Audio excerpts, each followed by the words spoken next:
তো বন্ধুরা আমরা কিন্তু সারাদিনে প্রচুর পরিমাণে ফেসবুক করে থাকি। এটা আমিও করি, এটা আপনিও করেন। এতে কি হয়, সারাদিনে আমাদের প্রচুর পরিমাণে ডেটা খরচ হয়ে যায়।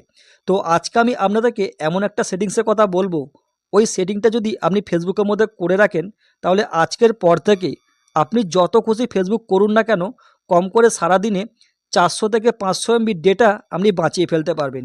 তো এই সেটিংটা কি, এটা যদি জানতে হয় তো ভিডিওটা আপনাকে পুরোটাই দেখতে হবে। আর ভিডিওটা সেভ করে রাখুন, ভিডিওটা লাইক এবং শেয়ার করতে ভুলবেন না। তো চলুন তাহলে ভিডিওটা শুরু করা যাক। তো সবার প্রথমে আমরা যে কাজটা করব, এখান থেকে ফেসবুকটাকে ওপেন করে নিচ্ছি। ফেসবুকটা ওপেন করার পরে এখানে থ্রি লাইন দেখতে পাচ্ছেন, এতে ট্যাপ করবেন।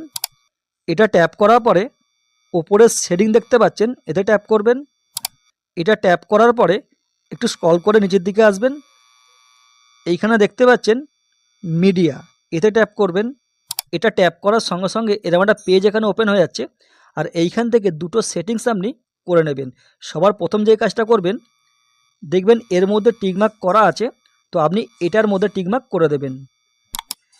এটা করলে কি হবে, আপনার ভিডিওর কোয়ালিটি একটু নষ্ট হয়ে যাবে, কিন্তু আপনি সারাদিনে প্রচুর পরিমাণে ডেটা বাঁচিয়ে ফেলতে পারবেন। আর দ্বিতীয় যে কাজটা করবেন, নিচের দিকে দেখতে পাচ্ছেন এর মধ্যে টিকমার্ক করা আছে, আপনি এটার মধ্যে টিকমার্ক করে দেবেন।